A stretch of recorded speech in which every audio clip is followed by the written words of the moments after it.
Welcome to Small Town Whispers, where history, folklore, and the paranormal collide.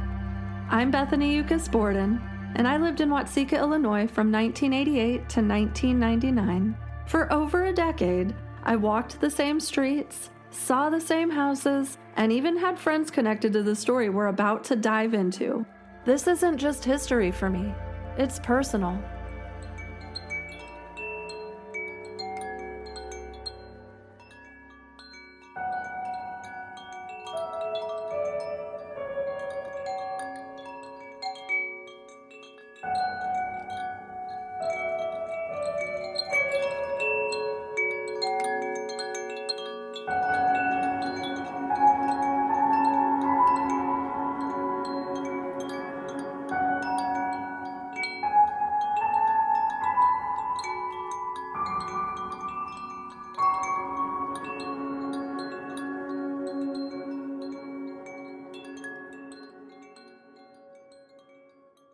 Welcome back to Small Town Whispers. We've finally arrived at the end of Season 1, the Watseka Wonder. After months of following the twists and turns of this remarkable story, it's time for the final chapter, the epilogue. Traditionally, an epilogue takes us beyond the main story. It reveals what became of the people we've come to know, ties up loose ends, and offers a final perspective on everything that came before. In this episode, I'll be reading the epilogue from David St. Clair's book, Watseka, and then I'm joined by several members of our cast as we step back and examine the story as a whole. Together, we'll explore where the novel follows the historical record, where it takes creative liberties, and how it compares to Dr. E.W. Stevens' original 1878 case study. We'll discuss the facts, the folklore, and the lasting mystery that continues to surround one of America's most fascinating paranormal cases.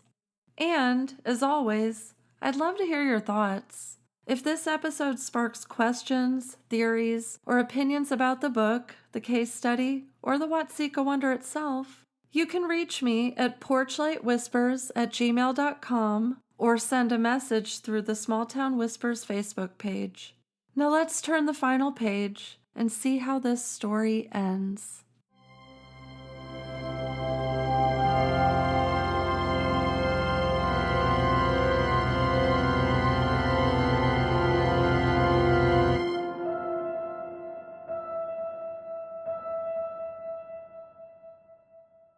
By the time they got to Asa's office, Mary was gone, and Laurency had returned for good. She called Asa Mr. Roff and embraced Tom and Lorinda Venom. She willingly went home with them and was completely restored to health. No more fits, fainting spells, or seizures by other personalities. She was enrolled back in school that September and graduated with the rest of her class. When Laurency was 18, she married a local boy named George Binning, and 2 years later they moved from Watseka to Kansas. They bought a farm and she had 11 children. While visiting one of her daughters in Northern California in the late 1940s, she died. Asa and Anne were besieged with hundreds of letters from skeptics and believers when the story appeared on the front page of the Watseka Times and was later published in several national spiritualist magazines. After 1 year, the pressure of prejudice in Watseka forced them to sell their home and move to Kansas. 7 years later, when the incident had time to cool down, they returned to live with Minerva and Henry Alter and to die of old age. They are buried in Watseka. Charlie Roff was the first of the children to join Mary. He died in 1885 at 20 years of age of consumption. The other boys have faded into history. Tom and Lorinda Venom stayed in Watseka for many years. Finally, he died, she sold the house, and moved in with Laurency and her children. There is no record of what happened to Henry. Dr. E.W. Stevens lectured on the Watseka Wonder for 8 years before dropping dead at a friend's house in Chicago a few days before Christmas, 1886. Colonel Peters did not get reelected mayor of Watseka. Charlotte Wiedner went to Chicago when the Roffs were forced to move to Kansas.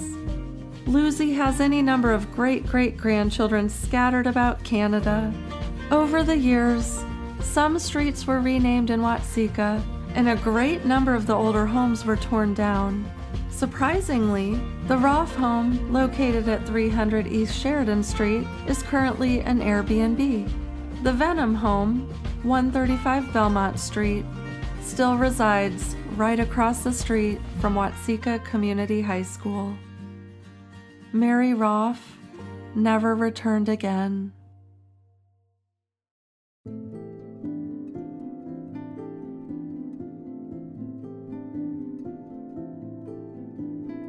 Hello, everybody.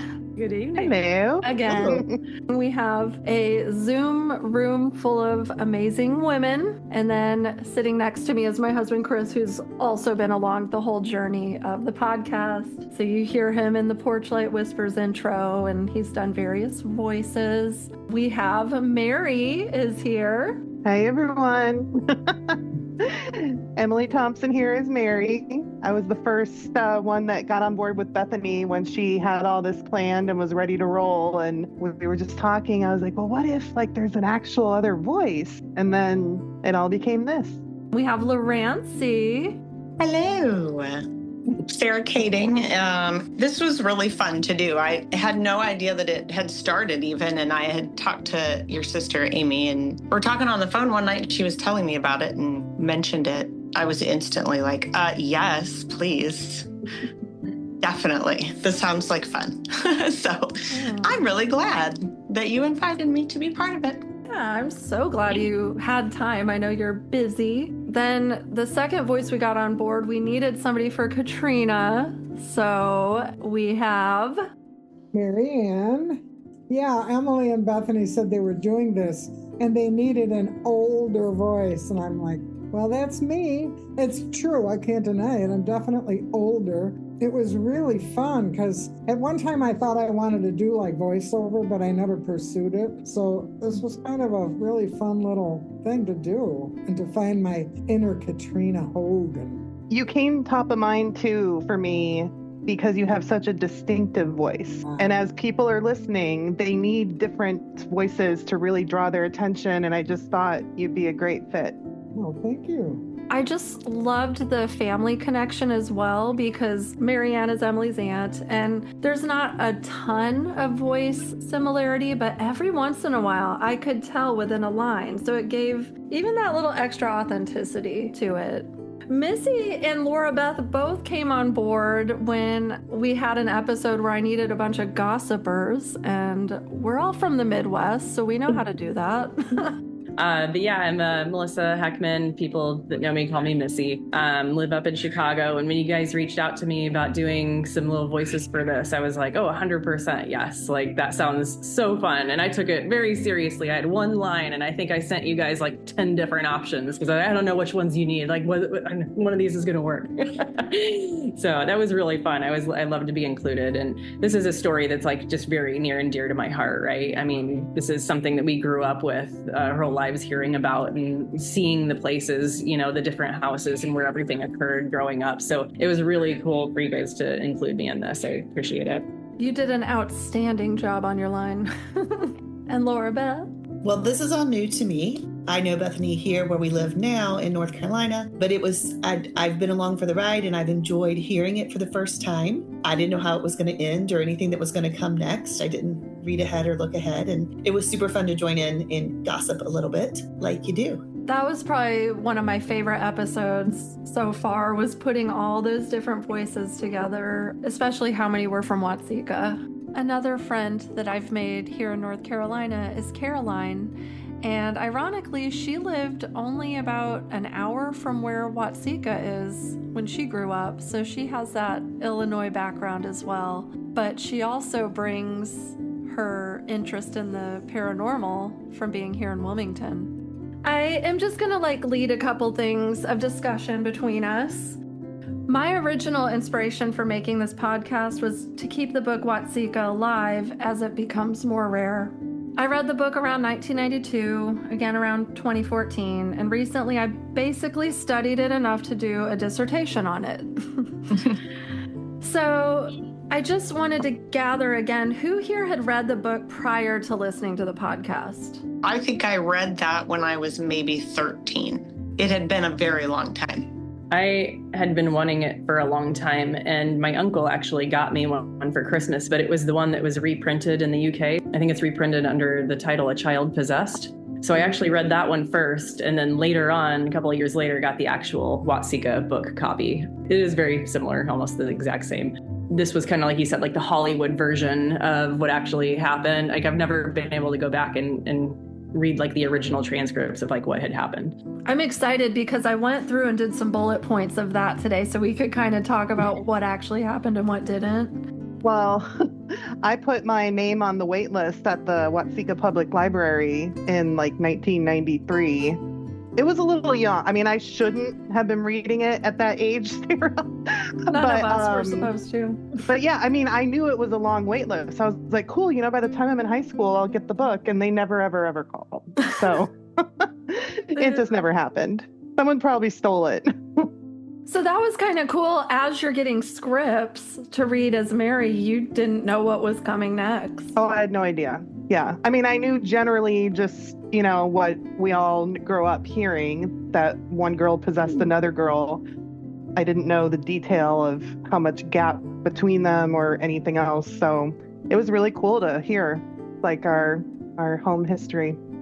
For those of us from Watseka, did you hear about Larancy Venom ever outside of reading the book? I don't think so. Mary was the main name that I remembered hearing, actually, more than anything. And then Bloody Mary, that whole thing. Yeah, same here. I don't think I ever heard Larancy's name outside of it.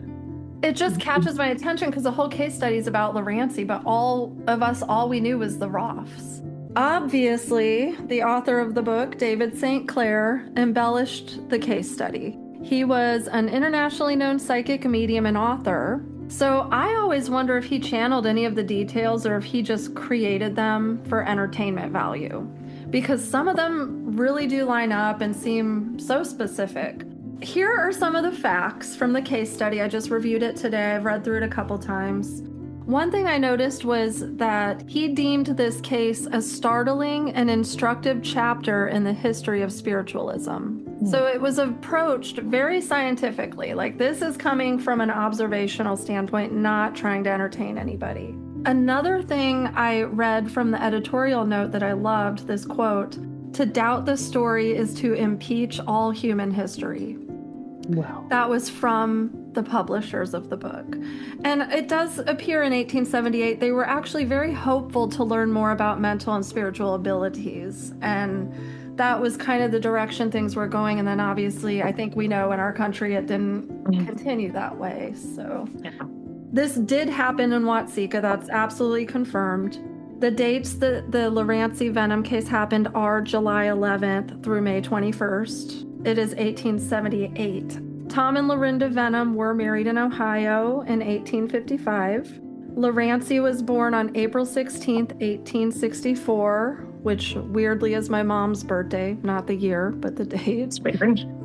The Venoms did live in Milford from 1866 to 1870. Then they moved to Watseka.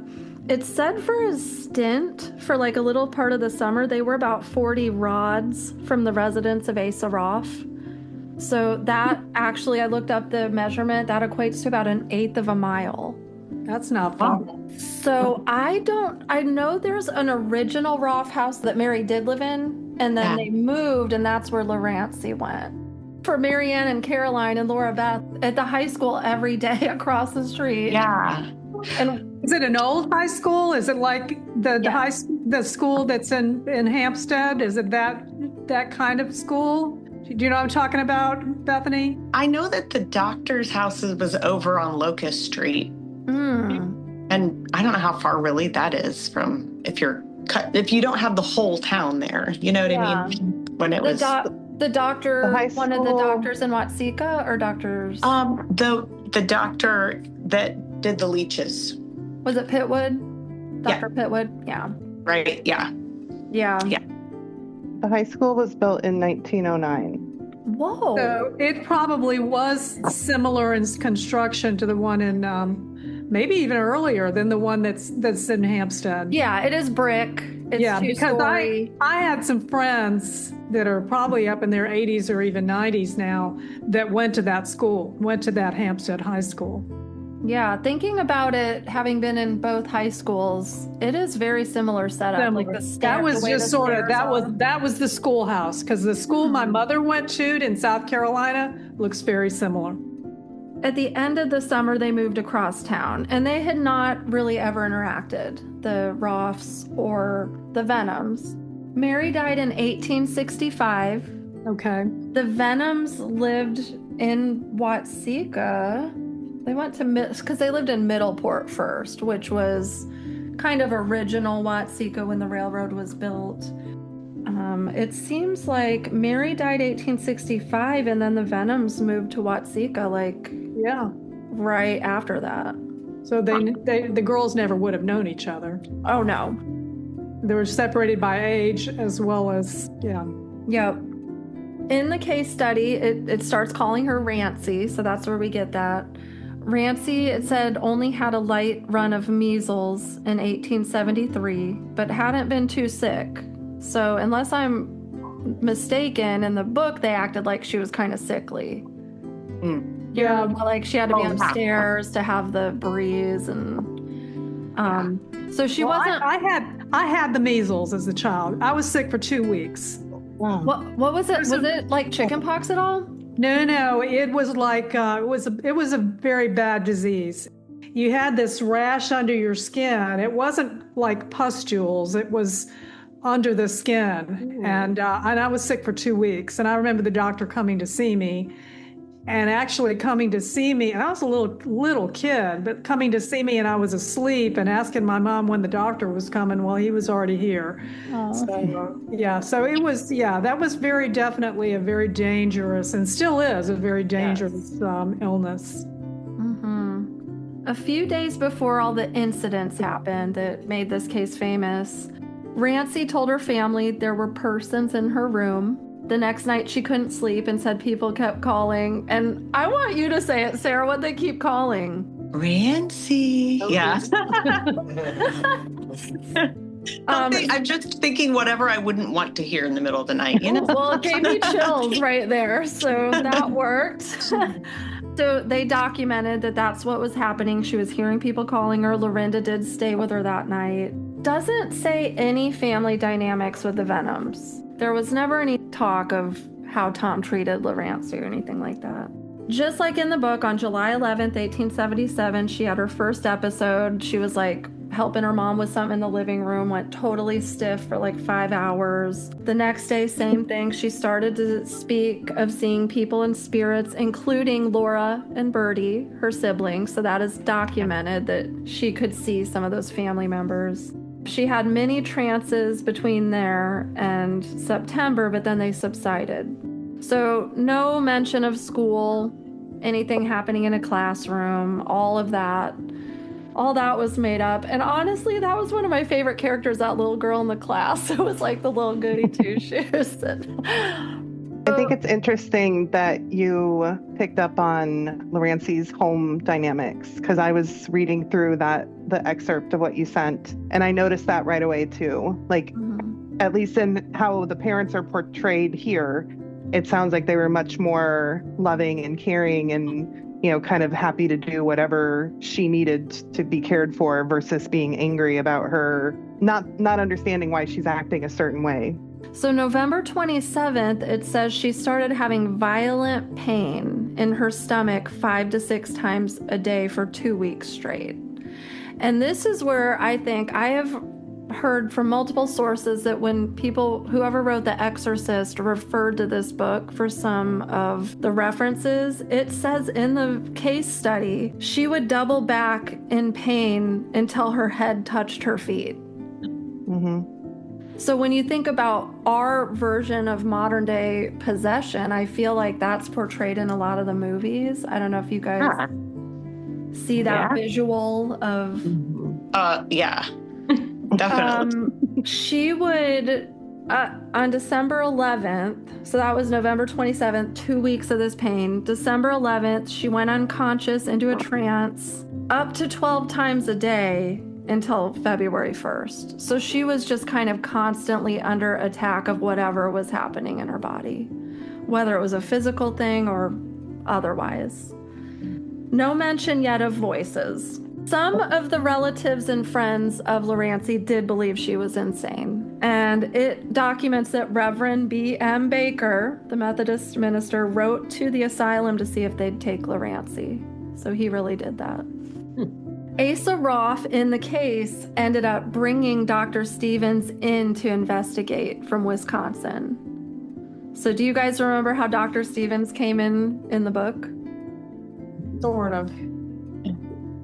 So that couple, that lady visited Watseka from somewhere else in Illinois, and they were having dinner after a spiritualist get together in the book, and Dr. Stevens they had invited over. They were like a wealthy, and the lady while she was in Watseka was like, oh my gosh, they're talking about Mary Roth and they're treating this girl horribly, Lorancy at that time.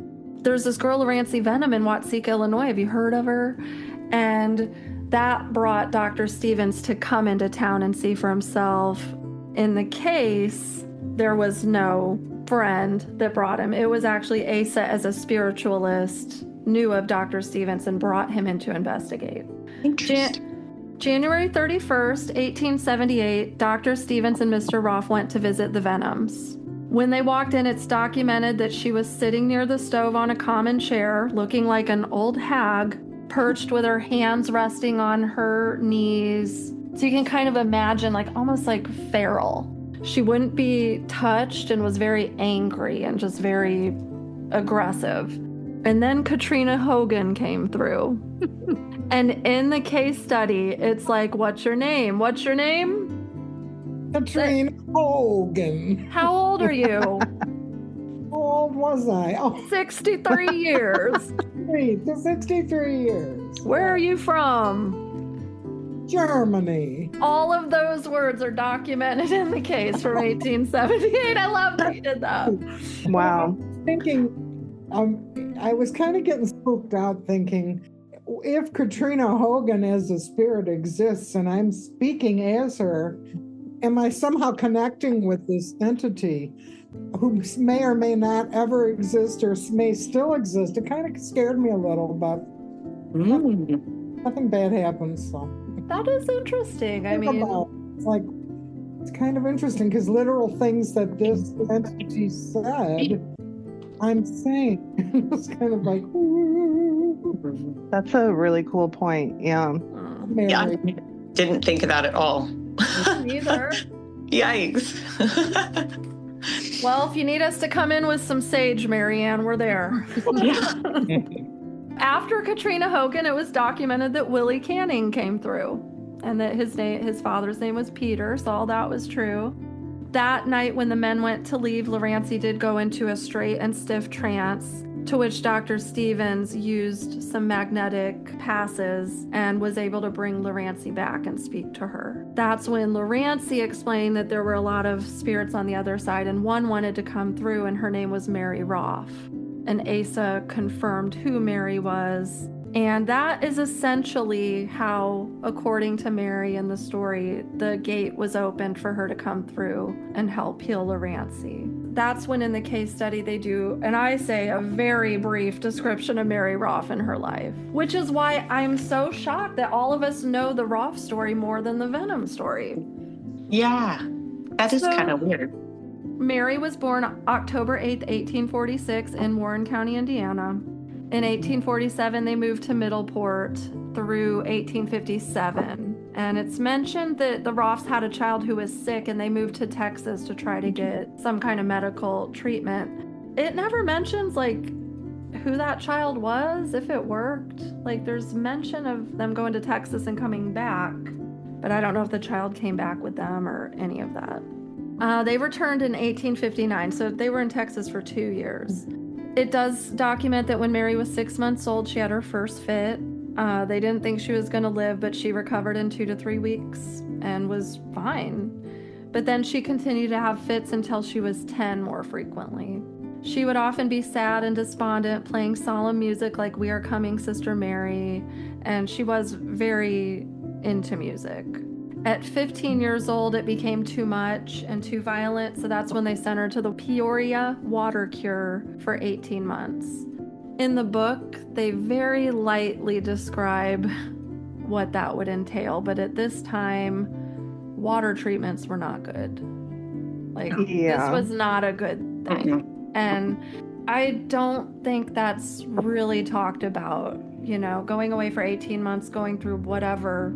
I've seen Return to Oz. I know what they do to people in mental, but for real, it wasn't a great situation. And they ended up bringing her back. In 1864, she was continuing to be under the doctor's treatment, where she did start to apply her own leeches. It said she did become really fascinated with that. July 16th of that year, she did cut her arm and became so violent 5 men had to hold her down. After that, it is also documented she could perform many different psychic abilities. And there were more details. I didn't write down all the details, but all of this is available for free. U of I has a free copy of the Watseka Wonder. There's several copies online. Finally, there was a Reverend J.H. Rhea, R-H-E-A, Rhea. Right. He was the Methodist minister in town when Mary was alive. And also A.G. Smith was the editor of the Iroquois Times-Republic. They both did investigate Mary Roth's case. On July 5th, 1845, Mary's parents were in Peoria. She ate breakfast, she laid down, she screamed, went into a fit, and they found her in a fit where she passed pretty quickly. That sounds like epilepsy. A lot of it does. Mm-hmm. A lot of it really does. Yeah. So in the case study, that's literally all we know about the Roths. So everything else, Lucy, totally made up. What? I know. I hate to burst your bubble. I want her to be real. Charlotte is real. And her grandmother did come through.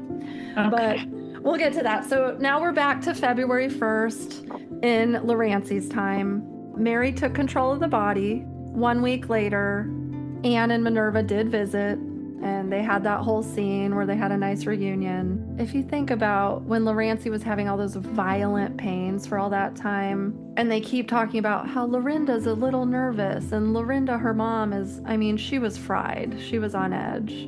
She needed it just as much as Laurancie did. So finally, the Venom sent Laurancie to the Roths on February 11th to live there. The Reverend Baker, who was real at the time, was threatening them and writing to the asylum and getting people in town on board.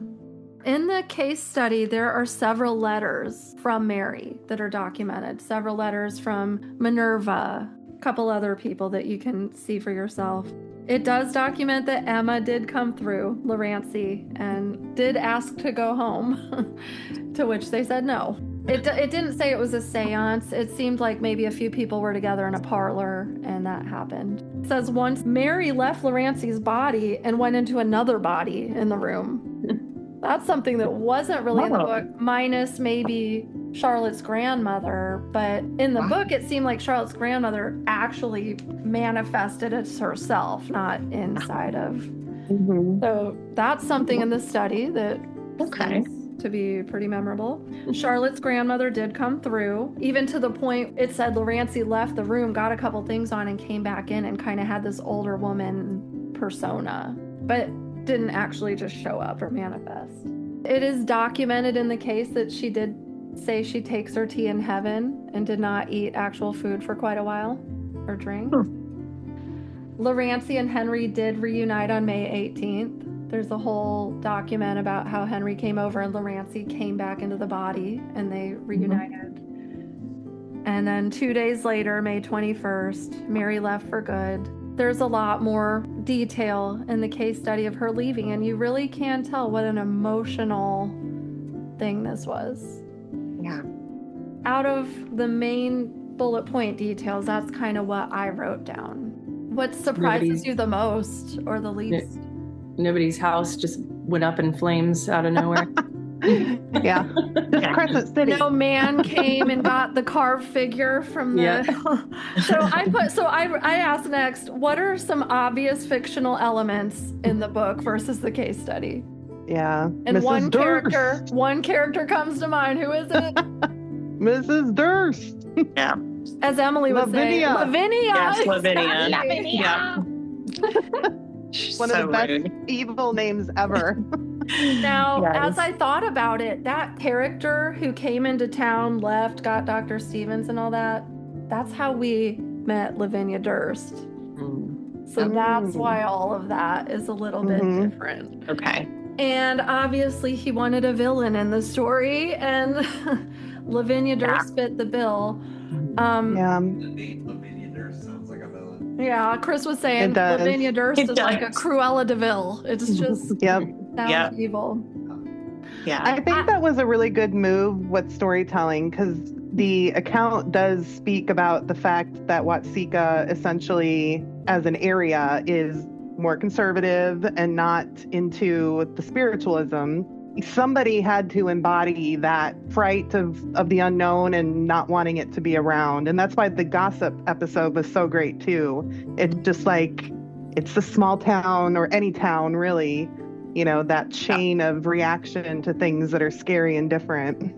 Yeah. Yeah. And I'm sure that there probably were people that maybe weren't as extreme or took it to that level as Lavinia did. But yeah, there was, I'm sure, may have felt like the villain roles were being filled, but a little more discreetly than dramatic storytelling. But I agree. I think that was a smart move just from the story aspect. Do you guys gather who he kind of made the hero undercover? I feel like it was Belusi. Like, she had the carved figure. She was kind of like the key to bringing everything together at the end. I remember reading it again and going, gosh, I keep mentioning the carved figure. I mean, this is such a bullet point. He worked that item into the story early on. There was that, whatever that thing was. But I also liked Mary's father a lot, Asa. Asa had been through a lot, and he sort of raised himself up by his bootstraps and became quite a prominent, well-respected. And he had enough wisdom and compassion, I think, for something he had no understanding of. Oh yeah, as a father in that time period too, for him to at least be open and to even allow any of that. I agree. I think that he was really putting himself out there.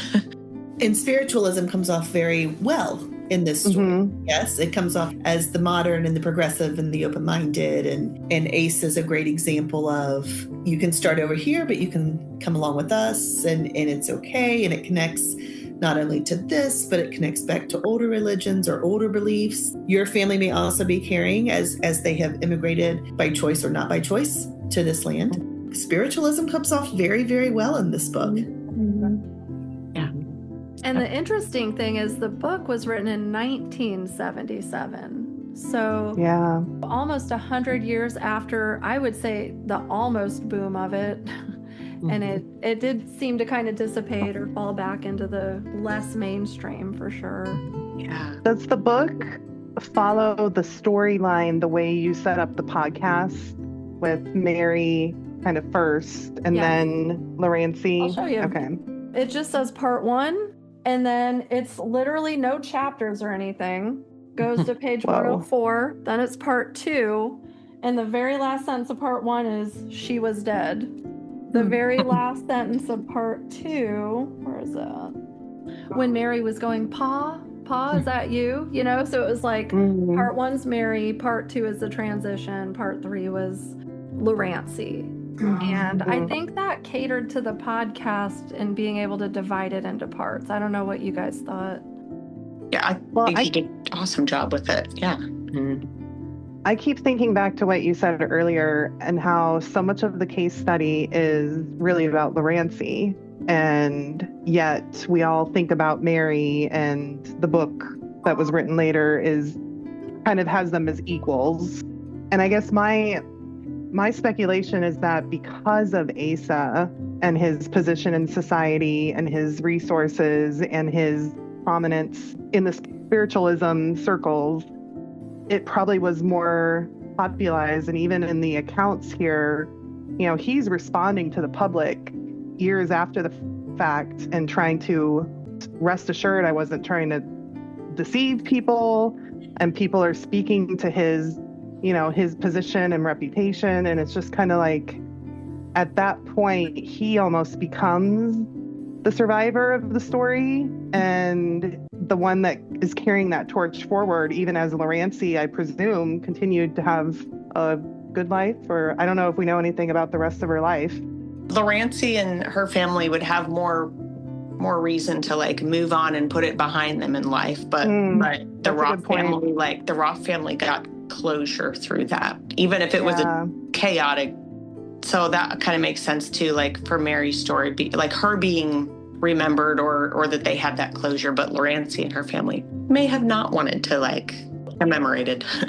Well, look at, even my parents, you didn't talk to psychiatrists. You didn't talk about your problems. My parents lived through the Depression. So my dad was born in 1922. You kept your mess to yourself and didn't air your dirty laundry, and you just got on with it. Wow. They ignored the bad stuff and moved forward. Great perspective. Well, I don't know, because there's a lot of trauma and a lot of things that never got addressed too. Oh yeah. Mm-hmm. Exactly. And I'm sure everybody can relate to some of that. Absolutely. And I do hope that this podcast opens up conversations not just about possession and exorcism, but mental health, awareness of mental health, and even the physical side of epilepsy.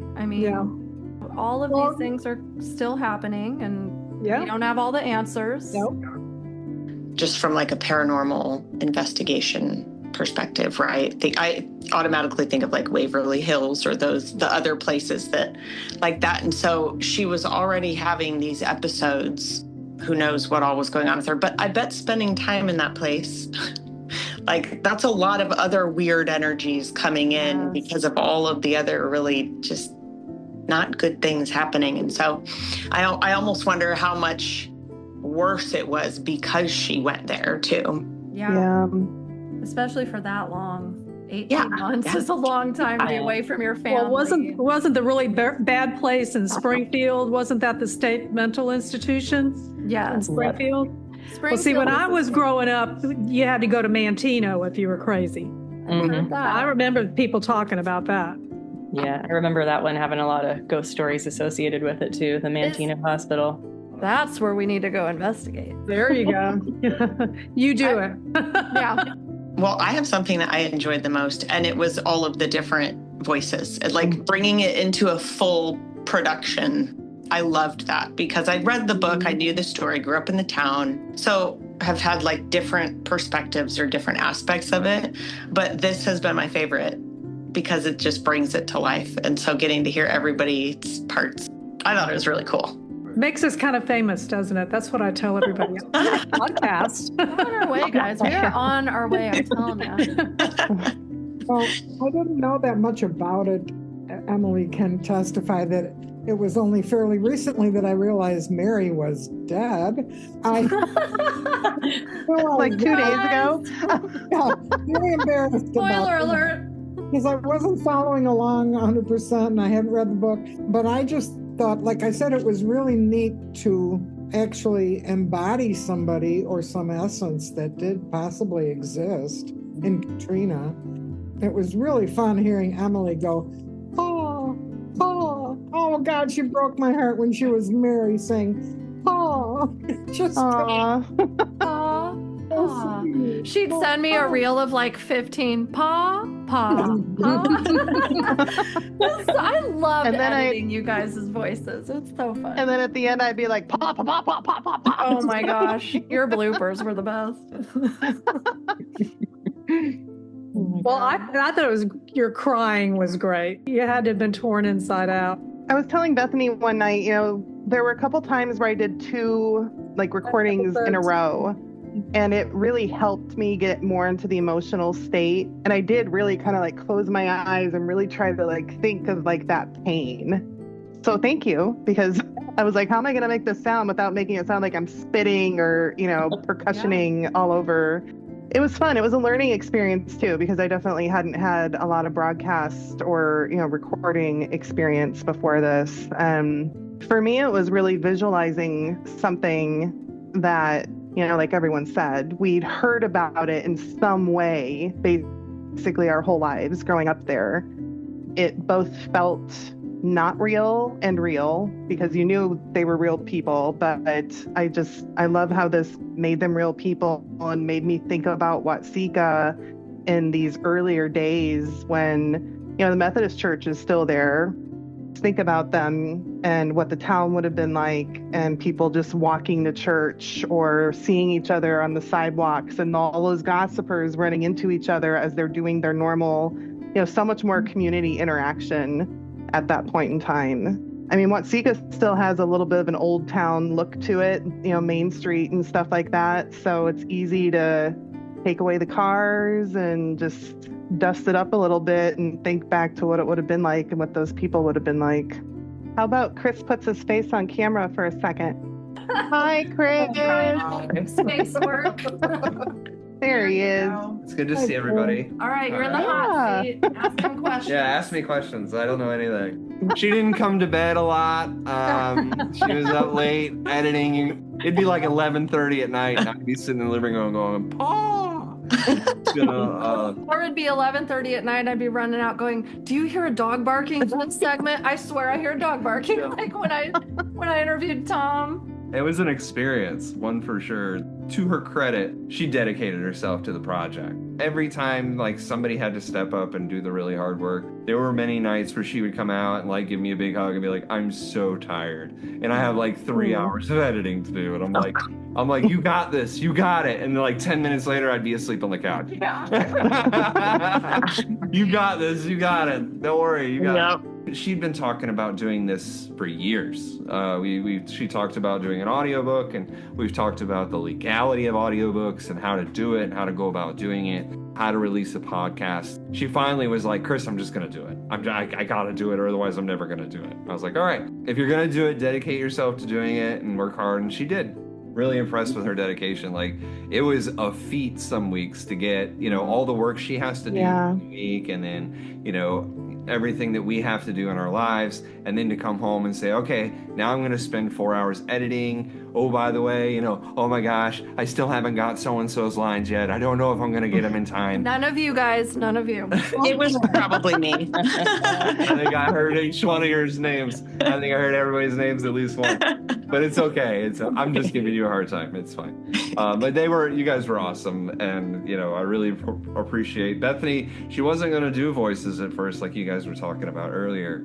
She wasn't going to do that. She was just going to do it all herself. And then as Emily jumped in and started doing a voice, and then it was like, well, that voice was really cool. What if I had another voice? And then she started reaching out, and she's like, "Oh, I can have so-and-so do this voice, and then so-and-so could do this voice." And then all these really awesome voices started coming out. And then all of a sudden she's like, "Yeah, I have this woman. She's going to speak German for me, and she's coming over to my house, and it's going to be awesome. And we're going to do these German voices." I was like, wow, this is getting serious. Okay, cool. And then getting Emily's aunt involved and getting her friends from Watseka. And then, she's like, "Okay, well, now we have to go to Watseka. We have to go. We're going to drive all the way there." And That's we're gonna right. spend the weekend in the Roth house. And she was going to walk around the house all weekend and scare the crap out of herself. And it was awesome. It was a lot of fun. Thank you all. I appreciate everybody's help in getting this done, and I'm really excited for what we do next, because I know she's got some really cool ideas, and I hope you all take part. Come in, take part, have some fun. Hopefully, I want a raise. I'm just going to say right now, I need a raise. Yeah, I want a raise. Got it. I'm working on it. All right, I'm out of the hot seat now. Thank you. You're welcome. You did good. Anna. You did good. You did really good. Thank you. Yes, you did. You did amazing. Well, I'm so grateful for all of you personally and for the podcast. And when it takes off and we're all rich, then we'll reminisce on these days. I don't know. I don't know if it's going to take off, but I know it has potential, and it wouldn't have had nearly as much without all you guys. Your participation and your support and your feedback. have kept the engine running when it was on E. And it was a couple nights I was really on E, but I set a goal. Oh, for sure. I'm determined to a fault sometimes, and here we are. Thank you for taking time tonight. I can't wait to put some of this in this wrap-up episode that I've been brainstorming. I think all your perspectives, all your answers, all your input is going to help make a really great final episode.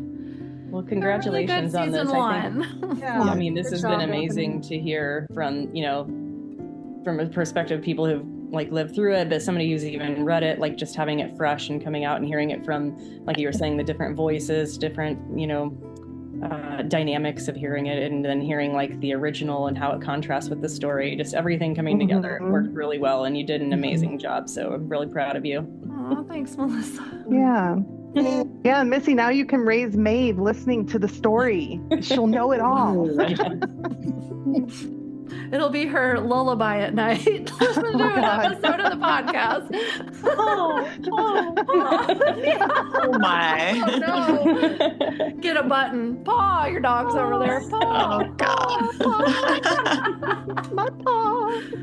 Oh, well, cheers to a great journey, everybody. Yep. And here's to the next chapter. I hope you have a really good week. You too. Thank you for being here. Good to meet you all. Yeah, this was awesome. Bye, guys. Bye. Bye. Bye.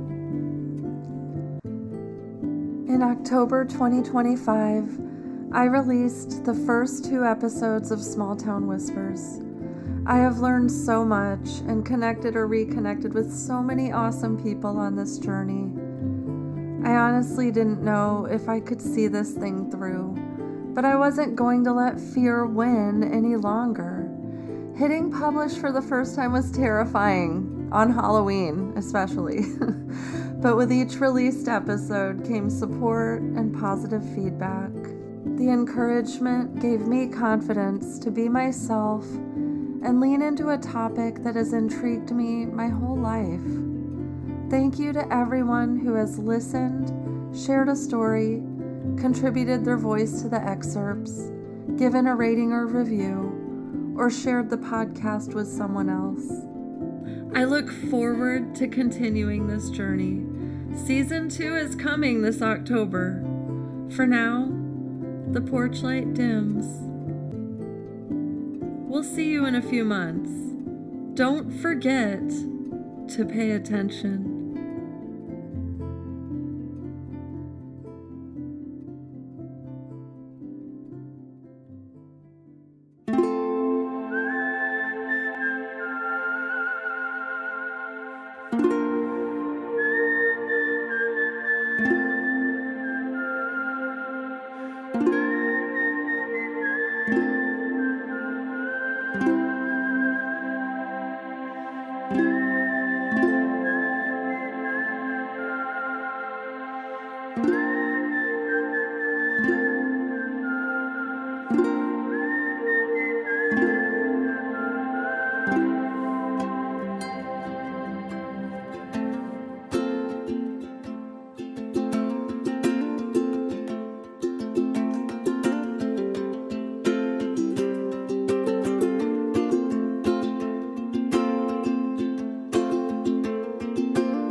Would you leave your body or would it be taken from you?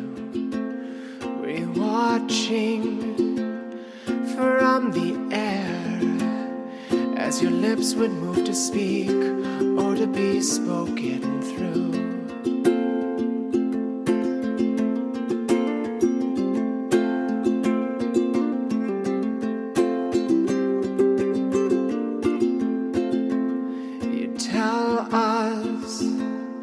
Of other worlds, of your brothers dead and gone, of heaven and the angels. But you'd wake up and be just a girl.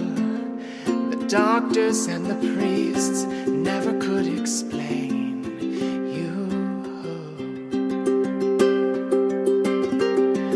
So when faith and medicine had failed to bring you back again, your family had resolved that you were lost. But you found a home again, open arms to take you in, through the misplaced ghost of Mary Roth.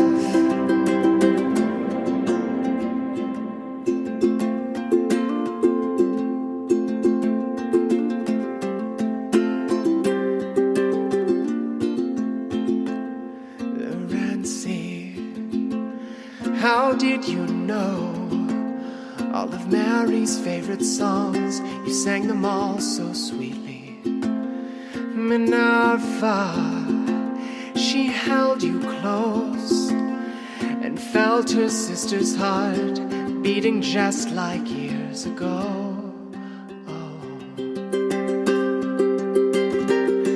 But the souls that live through you were not the dead, but people who were grieving and needing to be told that their celestial hopes were true. They placed all of their faith in you when you were only human after all.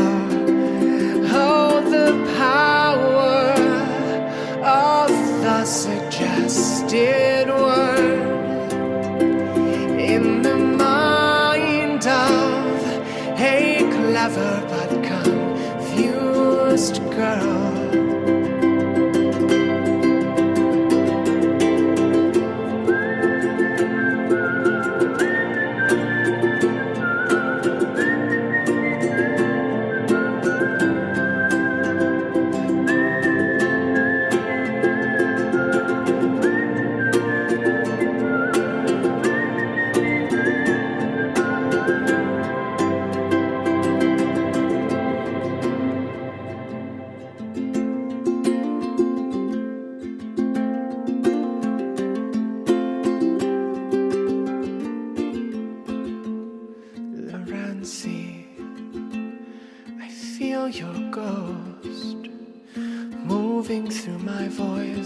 Pressing on my fingers, I wonder, am I your host?